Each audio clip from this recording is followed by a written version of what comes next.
Okay, I'll be honest and say that I think that I would have a negative internal response to that. I don't know how I would handle it because it's not my business, kind of.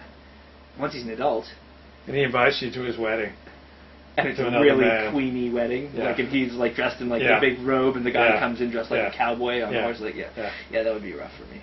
But that's because I still got hang-ups. I mean, I don't want like, that would be rough. But what are you gonna do? You know, I mean, what are you gonna do? It's his life. And once he's over 18, I mean. Well, we used to drag him behind trucks. Right. Yeah. There was a lot less of it going on after we did that a few times. Yeah. It became taboo. But it's a touchy-feely culture. No longer allowed to drag him behind trucks. About feelings, they're talking about feelings. They're always talking about feelings. You'll have some feelings after drag behind my van down Pico Boulevard. But no, I mean, I don't. It's just not my. This is how. I've known too many. Also, I've known too many gay guys. Like, it's just there's not. I can't pretend they're. I it would be my problem if I had those feelings. I'd have to deal with them. Right? I mean, do you disagree? You think I'm wussing out by saying that? No. I think you're being very honest. Yeah. I'll give you kudos. Okay. I thought it was interesting that Joseph's two sons get to be tribes, Manasseh and Ephraim, and they've got a shiksa for a mother. So patrilineal descent was cool back then. But now patrilineal descent, you're uncool. A goy. Right. Yeah. What do we have an explanation for that? Why is it that okay, Joseph's that Manasseh and Ephraim are tribesmen and they've got, along with many others, have a non-Jewish mother, and then suddenly, so patrilineal is just how it is, and then suddenly today, no.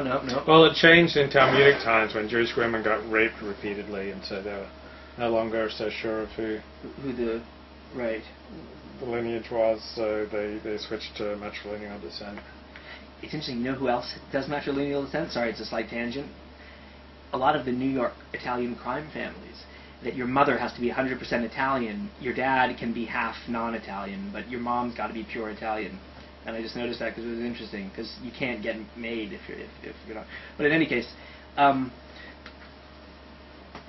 so it was really that? It was that women were being raped en masse, yeah. En masse? Yeah. It wasn't just rampant infidelity? It was rape, according to the Talmud. That's why they changed the definition of who was a Jew. What happens if an Orthodox Jewish wife has an affair with a non-Jewish man? It's discouraged in the tradition. Generally, like askance upon it, but her children are Jewish.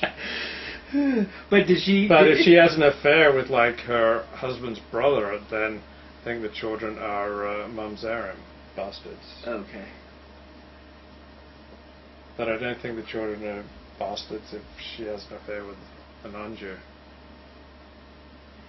I had a mamzer scare when I was young. Apparently, in my Jewish school, they were concerned that I was mamzer, but they did some research and discovered that I was not. Why were they? Well, what gave it away? My mom was married previously, prior to my father, to a non-Jewish man. And had 2 children by that marriage, and then married my father. And you were born 2 months after the wedding. And I hadn't even considered that angle, but no, something about the whole thing concerned one of my teachers. Her name was Shlomit, and she was really upset because she thought that it sounded like I was mamzer. But then she found out what she needed to find out and talked to a rabbi, and she said, no, he's not a mamzer. And she was okay. Are you Facebook friends with Shlomit today? No. I would be if she's out there. Maybe she is. Are you Facebook friends with any of your former teachers? Yes. You are? Yeah. Teachers from high school? No, a couple professors from college. Okay. No, but not high school. But it's interesting. I would if they were out there. Maybe they are. Just check. But Well, you had a lot of points written down, so you made one. Well, no, I made more than one. Because then you go through it, and then I say my things, and then that's. So we've gone through several of your points that you had written down. Well, okay. Here's another one. Here's one of the other ones that we didn't touch upon. And okay, so the idea of the 7, there's 7 me see how it's worded. 7 healthy ears of corn growing from a single stalk. Mm-hmm. So the idea is that, or as I've read in one place, is that you cannot separate your life. You cannot compartmentalize in the end. Mm-hmm. Your business life, your life at shul, your life at home, your life with women, all of it is one. Ah, that's interesting. And you cannot... There are no distinctions, no matter which ones you try to put there. It's just you. Right. It's just you doing your thing, and your thing has got to be your thing. And I thought that was interesting, and I wasn't sure how I felt about it. What do you? I mean, that's interesting.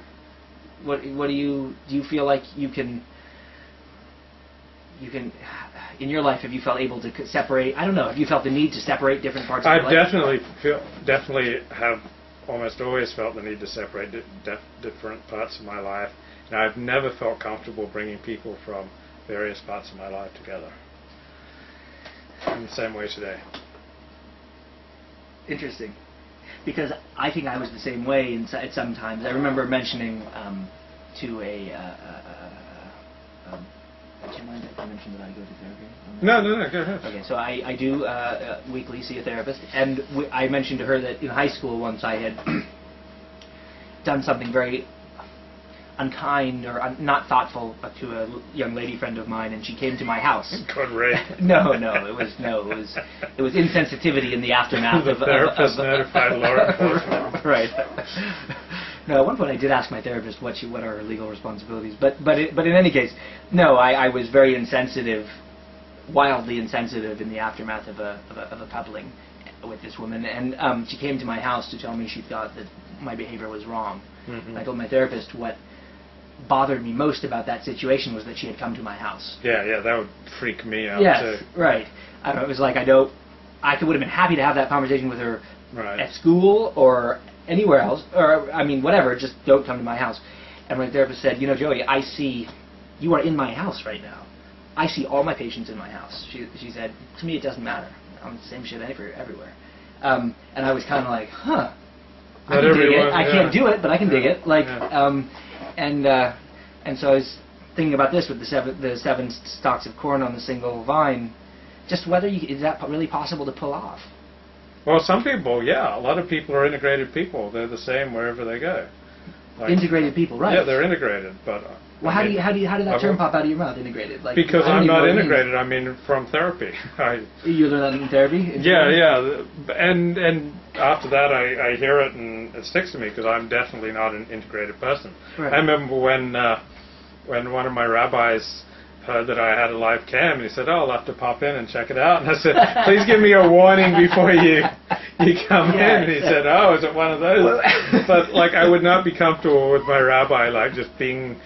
Popping in on cam. I would want to know because I would behave differently knowing that my rabbi was in the room or my mother was in the room than knowing that just some anonymous strangers from where's Welsh? Right.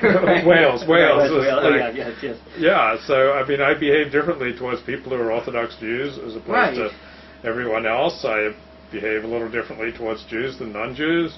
I behave differently towards women that I want to court than women I have no interest in. I behave differently.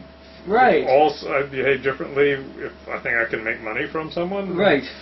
Okay, so but all those things to me are kind of natural. Like you're not, and it's not that you're being inauthentic. You're expressing a different part of yourself in different circumstances, and if you're with one group of people, then.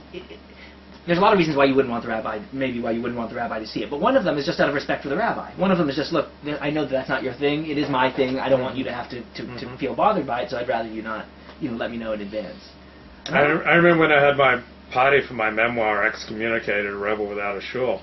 I had about 30 people there from the sex industry, and I had about a dozen or so Orthodox Jewish friends. And wow. And I was feeling high anxiety. Yeah. Now they all got along great. Right. But and the porn people were in this corner, and the Orthodox Jews were in this corner. Good Lord. I had a lot of anxiety. I can imagine. I was not very comfortable. I'm getting nervous just hearing that story. And I remember I walked down the street here, and I suddenly saw some people from the porn industry, and I freaked out and just like.